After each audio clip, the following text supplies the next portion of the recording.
Hello friends, सर्वांचे स्वागत आहे आपल्या के पी फार्मा यूट्यूब पेजवर. आणि आजचा आपला टॉपिक आहे अँटीकॉग्युलेंट्स. सो प्रिव्हियसली आपण कॉग्युलेशन्स म्हणजे काय बघितलं होतं. आजचा टॉपिक आहे अँटीकॉग्युलेंट्स.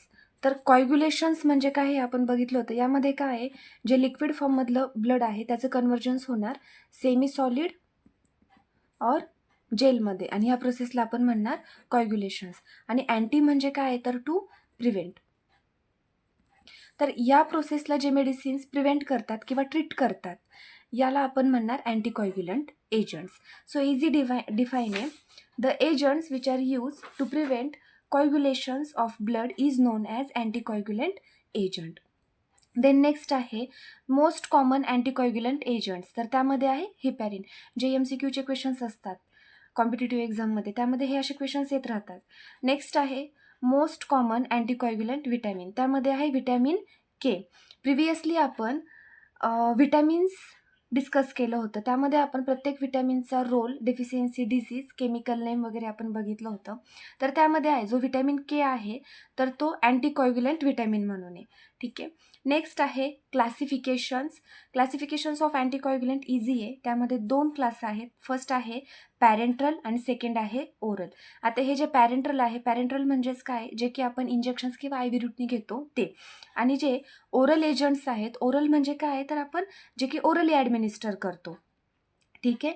यामध्ये फर्स्ट पास मेटाबॉलिझम, आणि यामध्ये काय होणार तर हे डायरेक्ट ब्लड स्ट्रीममध्ये जाणार. त्यामुळे याला आपण सिस्टमिक सर्क्युलेशनसुद्धा म्हणतो पॅरेंट्रलला. मग आता जे फर्स्ट आहे पॅरेंट्रल एजंट्स, त्याचे एक्झाम्पल्स आहेत टिन्झापॅरिन, देन आहे एनोक्झापॅरिन, थर्ड वन आहे अनफ्रॅक्शनेटेड हिपॅरिन, त्यालाच UFH. हा सुद्धा जो शॉर्ट फॉर्म आहे यावरती सुद्धा क्वेश्चन्स येतात, त्यामुळे ह्या शॉर्ट फॉर्मचा लॉंग फॉर्म माहीत पाहिजे. UFH म्हणजे काय आहे तर अनफ्रॅक्शनेटेड हिपॅरिन. नेक्स्ट वन आहे लो मॉलिक्युलर वेट हिपॅरिन, याला LMWH. ठीक आहे. आणि देन आहे वॉर्फारिन अँड हिपॅरिन.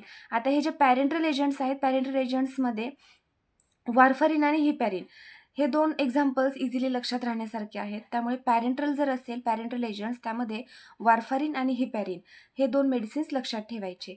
नेक्स्ट आहे ओरल एजंट्स. त्यामध्ये आहे विटॅमिन के जो की अँटीकॉग्युलंट्स आहे, आणि देन आहे ॲपिक्झाबॅन. ओके. जर यामध्ये काही डाऊट असेल कोणाला, अँटीकॉग्युलंट समजला नसेल तर तुम्ही कमेंट्समध्ये सांगू शकता. तसेच जर तुम्ही पेजवरती नवीन असाल तर आत्ताच व्हिडिओला लाईक, शेअर आणि सबस्क्राईब करा, म्हणजे असेच तुम्हाला इझी फॉर्मॅटमध्ये व्हिडिओज येत जातील. थँक्यू.